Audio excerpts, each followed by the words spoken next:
Hello guys, Gayatri विद्या मंदिर सांचौर के YouTube channel पे आपका पुनः स्वागत है। लास्ट क्लास में हमने 11वां चैप्टर रे ऑप्टिक्स को कंप्लीट किया था। आई होप आपने भी कंप्लीट कर दिया होगा। अगर इसमें किसी को कुछ भी डाउट, क्वेश्चन, क्वेरी हो then you can send it to me on my email address which is given in the description box. उसके अलावा आपने क्वेश्चंस एंड क्वेरीज को मेरे टेलीग्राम ग्रुप पे भी भेज सकते हैं, उसका भी लिंक मैंने डिस्क्रिप्शन बॉक्स में दे रखा है। ठीक है, चलिए आज के सेशन में हम जो चैप्टर स्टार्ट करने वाले हैं गाइस वो है 13 चैप्टर फोटो इलेक्ट्रिक इफेक्ट।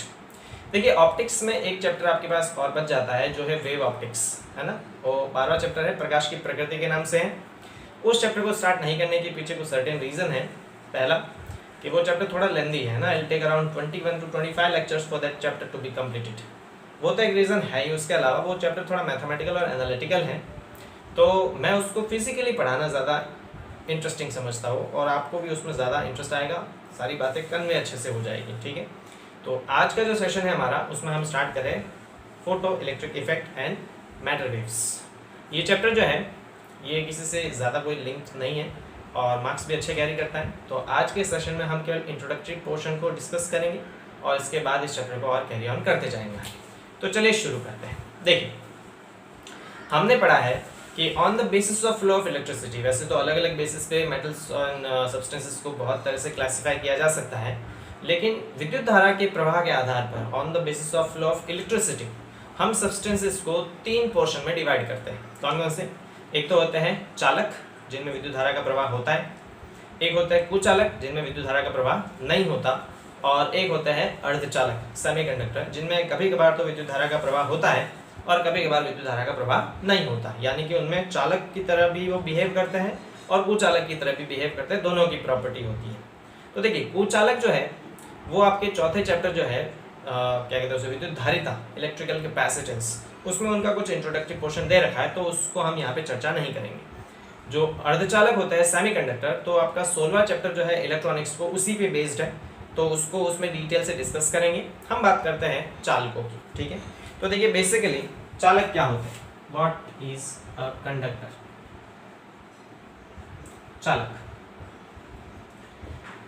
देखिए चालक वे पदार्थ होते हैं जिनमें विद्युत धारा का प्रवाह होता है, मतलब flow of electricity, flow of electricity जिनमें विद्युत धारा का प्रवाह होता है। अब देखिए फ्लो ऑफ इलेक्ट्रिसिटी जो है वो क्यों होता है। पहली बात हम बात कर लेते हैं कि चालक जिनमें विद्युत धारा का प्रवाह होता है, जितने भी मेटल्स होते हैं, जितने भी धातु होते हैं, ऑल मेटल्स, जितने भी धातु होते हैं उनमें विद्युत धारा का प्रवाह होता ही होता है, मतलब सारे के सारे धातु जो है वो विद्युत धारा के चालक होते हैं। तो हम ये जानने का प्रयास करते हैं कि चालकों में विद्युत धारा का प्रवाह क्यों होता है। तो चालकों में विद्युत धारा के प्रवाह का जो मुख्य कारण है वो है फ्री इलेक्ट्रॉन्स। ठीक है, आपने ये बहुत बार पढ़ा है कि धातुओं में बहुत सारी संख्या में मुक्त इलेक्ट्रॉन पाए जाते हैं। क्या पाए जाते हैं? मुक्त इलेक्ट्रॉन, और इन्हीं मुक्त इलेक्ट्रॉनों के कारण चालकों में विद्युत धारा प्रवाहित होती है। देखिए मुक्त इलेक्ट्रॉन किस प्रकार से, किसी भी धातु में मुक्त इलेक्ट्रॉन जो है वो कुछ उसी प्रकार से होते हैं जैसे कि किसी कंटेनर में गैस के पार्टिकल्स होते हैं। समझिए कैसे, समझते हैं। मान लेते हैं मेरे पास कोई गैस का कंटेनर है इस प्रकार से, और इस गैस के कंटेनर में गैस के पार्टिकल्स भरे हुए हैं। ठीक है, तो ये गैस के पार्टिकल्स क्या करेंगे, गैस के जो पार्टिकल हैं वो हर पॉसिबल डायरेक्शन में मूव करेंगे। तो इसी तरह से मेटल्स जो होते हैं, जितने भी कंडक्टर्स होते हैं, उन मेटल्स में भी मुक्त इलेक्ट्रॉन कुछ इसी प्रकार से होते हैं जैसे किसी कंटेनर में गैस के पार्टिकल। तो ये जो मुक्त इलेक्ट्रॉन है फ्री इलेक्ट्रॉन से, वो हर पॉसिबल डायरेक्शन में मूव करते हैं, हर पॉसिबल डायरेक्शन में मूव करते हैं, लेकिन इनका नेट फ्लो जो है वो जीरो होता है। मैं ये जो बात कह रहा हूँ नेट फ्लो जीरो, वो आप समझेंगे जब अपन इलेक्ट्रिसिटी के बारे में डिस्कस करेंगे, यानी कि करंट इलेक्ट्रिसिटी के बारे में डिस्कस करेंगे, विद्युत धारा के बारे में। हर पॉसिबल डायरेक्शन में ये मूव तो करते हैं लेकिन इनका नेट फ्लो जीरो होता है। ठीक है, तो मुक्त इलेक्ट्रॉनों के कारण जब चालकों पर विद्युत क्षेत्र आरोपित किया जाता है तो उनमें विद्युत धारा प्रवाहित होती है। तो जितने भी मेटल्स होते हैं उनमें फ्री इलेक्ट्रॉन्स होते हैं। जैसे कि आपको आपकी स्क्रीन पे देखिए एक आपको डायग्राम दिख रहा होगा जिसमें जो ब्लू पार्टिकल्स दिख रहे हैं ना, वो ब्लू पार्टिकल्स सारे के सारे क्या है, मुक्त इलेक्ट्रॉन है। तो मुक्त इलेक्ट्रॉन हर पॉसिबल डायरेक्शन में मूव कर सकते हैं और इन्हीं फ्री इलेक्ट्रॉन्स और मुक्त इलेक्ट्रॉनों के कारण चालकों में विद्युत धारा का प्रवाह होता है। तो जैसा हमने डिस्कस किया कि इनमें बहुत सारी संख्या में मुक्त इलेक्ट्रॉन होते हैं, तो हम क्या मानते हैं, हम ये मानते हैं कि मान लेते हैं मेरे पास मेटल का कोई एक पीस है इस प्रकार से। ठीक है, मेटल का कोई पीस है, तो अभी हमने डिस्कस किया कि इस मेटल के पीस में बहुत सारी संख्या में क्या होते हैं, मुक्त इलेक्ट्रॉन होते हैं। मुक्त इलेक्ट्रॉन मतलब ये इस मेटल के अंदर गति कर सकते हैं। तो हम मान लेते हैं कि कोई एक इलेक्ट्रॉन जो है वो इस धातु की सतह से क्या आ गया, बाहर। आता नहीं है सामान्य स्थिति में, लेकिन हम मान लेते हैं कि ये इलेक्ट्रॉन मुक्त है, तो सर मुक्त है तो मान लेते हैं कोई इलेक्ट्रॉन बाहर आ गया, चलिए मान लेते हैं। तो इलेक्ट्रॉन जो है उस पर कौन सा चार्ज होता है, नेगेटिव चार्ज होता है, ठीक है। इलेक्ट्रोस्टैटिक आप पढ़ रहे होंगे आई गेस, तो उसमें आपने पढ़ा होगा कि चार्ज दो प्रकार के होते हैं, एक तो नेगेटिव और एक पॉजिटिव। तो अगर कोई इलेक्ट्रॉन धातु की सतह से बाहर आ गया तो इलेक्ट्रॉन पे कौन सा चार्ज होता है, नेगेटिव चार्ज होता है। जब इलेक्ट्रॉन सतह से बाहर आएगा तो सतह पे कौन सा आवेश आ जाएगा, पॉजिटिव। नेगेटिव और पॉजिटिव के बीच में कूलम्स लॉ ऑफ अट्रैक्शन लगता है, कूलम का आकर्षण का नियम। तो इन दोनों के बीच आकर्षण के कारण होगा क्या कि ये इलेक्ट्रॉन वापस इस सतह के अंदर आ जाएगा, ठीक है। यानी हम ये कह सकते हैं कि सामान्य स्थिति में कोई भी मुक्त इलेक्ट्रॉन धातु की सतह से बाहर नहीं आएगा, क्योंकि अगर वो आ भी जाता है तो धनावेश और इस ऋणावेश के बीच में आकर्षण के कारण इलेक्ट्रॉन वापस सरफेस के अंदर आ जाएगा। इसका मतलब क्या है, इसका ये मतलब है कि इलेक्ट्रॉन को इस सतह से बाहर आने के लिए इस आकर्षण बल के विरुद्ध ऊर्जा चाहिए होती है, ताकि वो उस आकर्षण बल को तोड़ सके और इस सतह से क्या आ सके, बाहर। तो अगर इलेक्ट्रॉन को सतह से बाहर निकालना है मुझे, तो हमें क्या करना पड़ेगा, हमें इस इलेक्ट्रॉन को एनर्जी देनी पड़ेगी। एनर्जी मिलेगी तो ये इलेक्ट्रॉन इस सतह द्वारा लगने वाले आकर्षण बल को तोड़ेगा और सतह से क्या आ जाएगा, बाहर। तो इस पूरी प्रोसेस को हम इलेक्ट्रॉन का इमिशन यानी इलेक्ट्रॉन उत्सर्जन कहते हैं। क्या समझे मेरी बात। हमने बताया कि अगर किसी भी धातु की सतह से इलेक्ट्रॉन को मुक्त करना है, रिलीज करना है, इमिट करना है, तो उस इलेक्ट्रॉन को हमें एक्सटर्नल सोर्स से क्या देनी पड़ेगी, एनर्जी देनी पड़ेगी। वो एनर्जी इलेक्ट्रॉन ग्रहण करके अट्रैक्शन बॉन्ड को तोड़कर धातु की सतह से क्या आ सकता है, बाहर आ सकता है। तो इस पूरी प्रोसेस को इमिशन ऑफ इलेक्ट्रॉन यानी इलेक्ट्रॉन का उत्सर्जन कहते हैं। क्या कहते हैं गाइस, इलेक्ट्रॉन का उत्सर्जन, इमिशन ऑफ इलेक्ट्रॉन, ठीक है।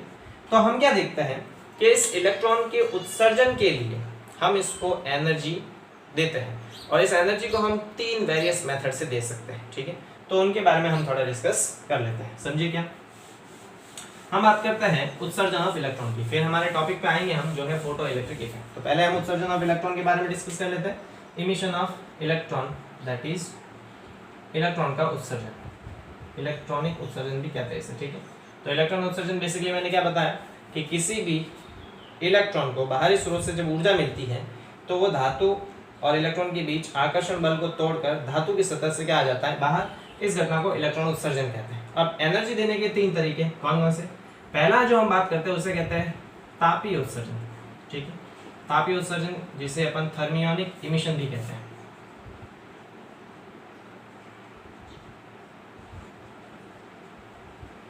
थर्मियोनिक इमिशन समझिए। थर्मियोनिक इमिशन बेसिकली क्या होता है कि अगर किसी धातु की सतह को हम हीट करें, उसको अपन ऊष्मा दें, तो ऊष्मा भी एक प्रकार की ऊर्जा होती है। तो जब अपन किसी धातु के टुकड़े को हीटअप करते हैं, उसको ऊष्मा देते हैं, तो उस स्थिति में धातु के अंदर उपस्थित मुक्त इलेक्ट्रॉन ऊष्मा से ऊर्जा को ग्रहण करते हैं, आकर्षण बल को तोड़ते हैं और धातु की सतह से क्या आ जाते हैं, बाहर। इस घटना को हम कहते हैं तापीय उत्सर्जन यानी कि थर्मियोनिक इमिशन।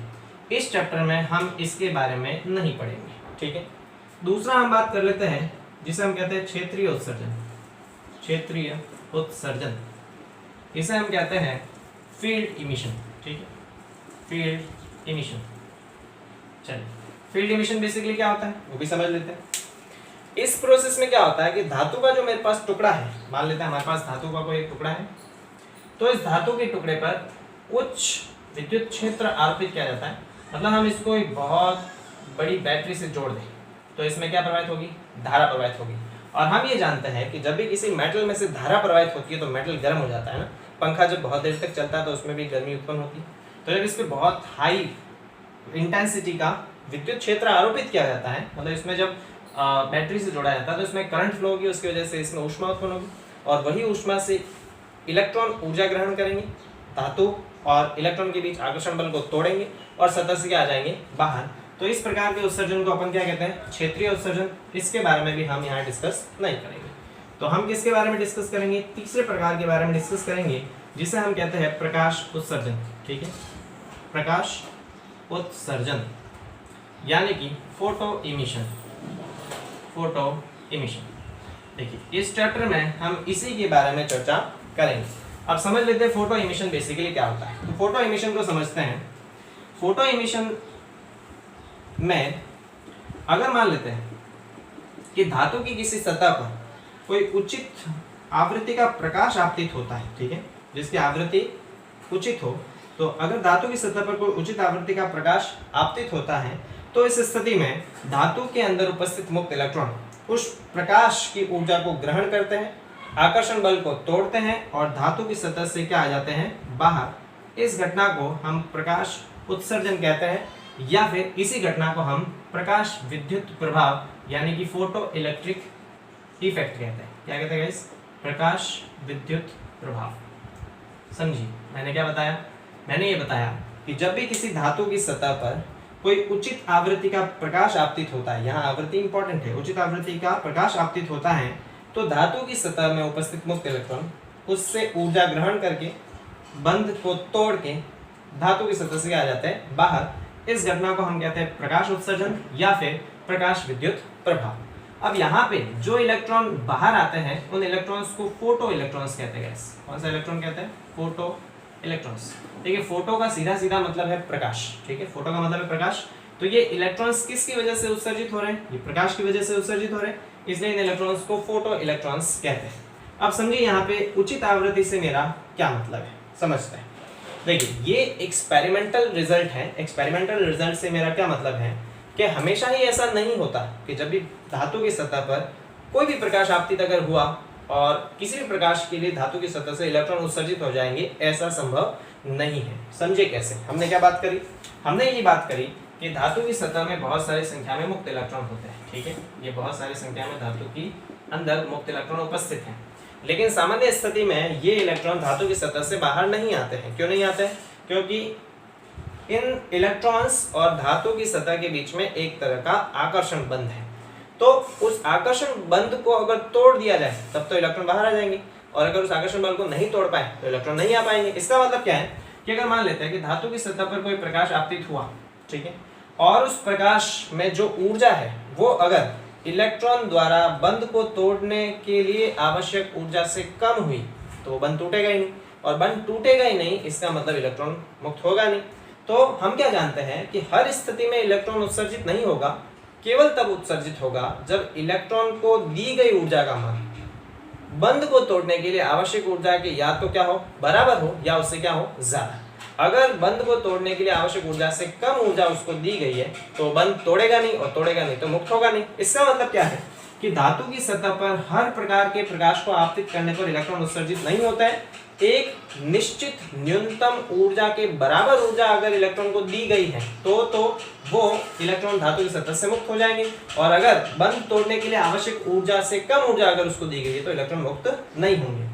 यानी कि हर निश्चित आवृत्ति पर इलेक्ट्रॉन उत्सर्जित नहीं होंगे। एक निश्चित न्यूनतम आवृत्ति ऐसी होती है जिस पर इलेक्ट्रॉनों का उत्सर्जन होता है, और उस निश्चित न्यूनतम आवृत्ति को हम दहली आवृत्ति कहते हैं। तो उसके बारे में हम चर्चा कर लेते हैं गाइस, ठीक है। चलिए तो हम उस निश्चित न्यूनतम आवृत्ति की बात कर लेते हैं।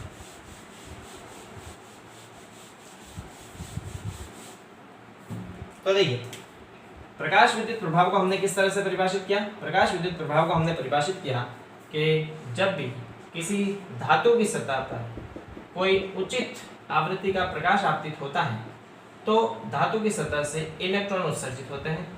इस घटना को हम प्रकाश विद्युत प्रभाव कहते हैं, और उत्सर्जित होने वाले इलेक्ट्रॉन्स को फोटो इलेक्ट्रॉन्स कहते हैं। क्या कहते हैं?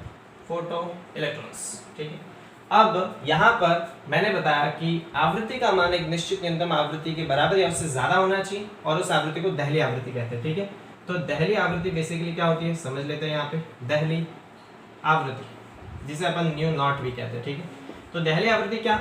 ऐसी आवृत्ति या वह न्यूनतम आवृत्ति जिसकी बराबर आवृत्ति अगर आपतित होगी या उसके बराबर से ज्यादा आवृत्ति आपतित होगी तो इलेक्ट्रॉन उत्सर्जित हो जाएंगे, और उससे कम आवृत्ति अगर आपतित हुई तो इलेक्ट्रॉन उत्सर्जित नहीं होंगे। तो इसकी डेफिनेशन किस प्रकार से हो सकती है कि धातु की सतह से इलेक्ट्रॉन उत्सर्जन के लिए आवश्यक निश्चित न्यूनतम आवृत्ति का मान।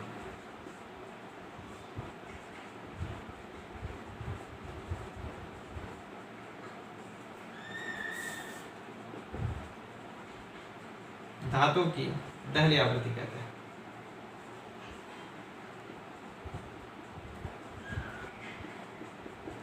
ठीक है, तो हमने क्या बात करी कि प्रत्येक धातु के लिए एक ऐसी निश्चित न्यूनतम आवृत्ति होती है जिस आवृत्ति से कम आवृत्ति का प्रकाश अगर धातु पर आपतित होगा तो उसमें से कोई इलेक्ट्रॉन उत्सर्जित नहीं होगा, तो वो कम से कम आवृत्ति ही उस धातु की दहली आवृत्ति कहलाती है। ठीक है, अब देखिए अलग अलग धातुओं के लिए दहली आवृत्ति का मान जो है वो भी अलग अलग होगा। क्यों होगा? क्योंकि अलग अलग प्रकार की धातुओं की स्ट्रक्चर अलग अलग होती है। अलग अलग प्रकार की धातुओं में इलेक्ट्रॉन और सतह के बीच जो बॉन्ड ऑफ अट्रैक्शन है, आकर्षण का बंध है, वो भी अलग अलग प्रकार का होगा। तो उसको तोड़ने के लिए ऊर्जा भी क्या चाहिए होगी? अलग अलग। इसलिए अलग अलग धातुओं के लिए दहली आवृत्ति का मान अलग अलग होता है। तो ये तो हमने आवृत्ति की बात कर ली। यहाँ पे एक और टर्म आता है गाइस जिसे हम कहते हैं कार्यफलन। ठीक है, समझ लेते हैं इसको भी, कार्यफलन, जिसे अपन फाई नॉट से रिप्रेजेंट करते हैं। ठीक है, कार्यफलन समझते हैं। कार्यफलन क्या? मैंने बताया कि किसी भी धातु की सतह पर जब प्रकाश आपतित होता है तो इलेक्ट्रॉन उत्सर्जित होंगे। कब? जब इलेक्ट्रॉन द्वारा ग्रहण की गई ऊर्जा का मान बंध को तोड़ने के लिए आवश्यक ऊर्जा के बराबर या उससे ज्यादा होगा। यानी कि प्रत्येक धातु में इलेक्ट्रॉन को एक निश्चित न्यूनतम ऊर्जा की आवश्यकता होती है बंध को तोड़ने के लिए। तो इलेक्ट्रॉन द्वारा बंध को तोड़ने के लिए जितनी कम से कम ऊर्जा चाहिए उस ऊर्जा को अपन कार्यफलन कहते हैं। या सरल शब्दों में कहे तो इसी डेफिनेशन को हम इसके लिए भी यूज कर सकते हैं। जैसे हमने कहा कि धातु की सतह से इलेक्ट्रॉन उत्सर्जन के लिए आवश्यक निश्चित न्यूनतम आवृत्ति जो है उसे हम दहली आवृत्ति कहते हैं। इसी प्रकार से किसी भी धातु की सतह से इलेक्ट्रॉन को उत्सर्जित करने के लिए उस धातु को हमें कितनी कम से कम ऊर्जा देनी पड़ेगी, वो ऊर्जा उसका कार्यफलन कहलाती है। ठीक है, तो इसी डेफिनेशन को, कार्यफलन को किस प्रकार से लिख सकते हैं? ये होगा धातु की सतह से इलेक्ट्रॉन उत्सर्जन के लिए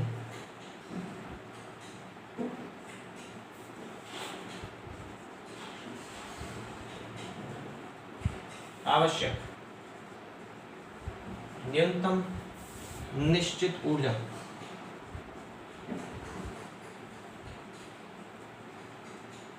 का मान उस धातु का कार्यफलन कहलाता है।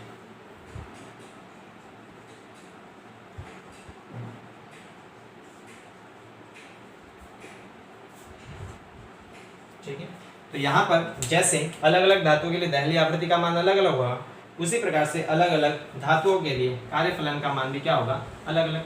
किसी प्रकार के धातुओं में इलेक्ट्रॉन को बाहर निकालने के लिए ऊर्जा कम चाहिए होगी, तो किसी प्रकार के धातुओं में इलेक्ट्रॉन को बाहर निकालने के लिए ऊर्जा क्या चाहिए होगी? ज्यादा। तो हम यहाँ पे दो बात कर लेते हैं। हमारे पास दो मेटल की अगर मैं बात करूँ, सबसे कम कार्यफलन का जो मान होता है, सबसे कम कार्यफलन का मान जो है वो सीजियम के लिए होता है। ठीक है, सीजियम के लिए वो होता है लगभग 2.14 इलेक्ट्रॉन वोल्ट के आसपास। ठीक है, इलेक्ट्रॉन वोल्ट ऊर्जा का ही मात्रक है। ऊर्जा का मात्रक जूल होता है, लेकिन वो बहुत बड़ी यूनिट है। ऊर्जा के छोटे मान को इलेक्ट्रॉन वोल्ट में मापते हैं। तो सबसे कम जो है वो सीजियम धातु के लिए होता है 2.14 इलेक्ट्रॉन वोल्ट का, और सबसे ज्यादा जो है वो प्लेटिनम के लिए होता है। सबसे ज्यादा जो है वो प्लेटिनम के लिए होता है, और प्लेटिनम के लिए ये होता है 5.65 इलेक्ट्रॉन वोल्ट के आसपास। तो ये दो मान आप बहुत अच्छी तरह से याद रख लीजिएगा। इसके अलावा अलग अलग धातुओं के लिए अलग अलग होता है। तो इसका क्या मतलब है कि धातु से इलेक्ट्रॉन उत्सर्जित करने के लिए उससे कम से कम कितनी ऊर्जा देनी है, वो ऊर्जा उसका कार्यफलन कहलाती है, और उसके लिए कितनी कम से कम आवृत्ति चाहिए वो उसकी दहली आवृत्ति कहलाती है। ठीक है, अब सबसे कम जो कार्यफलन है वो सीजियम के लिए होता है। मतलब सीजियम एक ऐसा धातु है जिसमें कम से कम ऊर्जा द्वारा भी इलेक्ट्रॉन को उत्सर्जित किया जा सकता है। और प्लैटिनम के लिए सबसे ज्यादा है, यानी प्लैटिनम एक ऐसा धातु है जिसमें अगर इलेक्ट्रॉन को उत्सर्जित करवाना है तो हमें ऊर्जा भी क्या देनी पड़ेगी? ज्यादा। यही कारण है कि प्लैटिनम कम रिएक्टिव होता है। ठीक है, मतलब ये कम क्रियाशील होता है क्योंकि इलेक्ट्रॉनों को बहुत कम उत्सर्जित करता है। ठीक है, तो ये हमने किसके बारे में बात कर ली? ये हमने प्रकाश विद्युत प्रभाव के बारे में बात कर ली। अब मैंने बताया कि इलेक्ट्रॉन वोल्ट जो है वो ऊर्जा का ही मात्रक होता है। ठीक है, तो नॉर्मली ऊर्जा का जो मात्रक होता है वो तो जूल होता है। तो जूल और इलेक्ट्रॉन वोल्ट में क्या रिलेशन होता है? एक इलेक्ट्रॉन वोल्ट ऊर्जा का मान जो है वो 1.6 10⁻⁻19 जूल के बराबर होता है। यानी कि ये इलेक्ट्रॉन वोल्ट ऊर्जा का बहुत छोटा मात्रक होता है।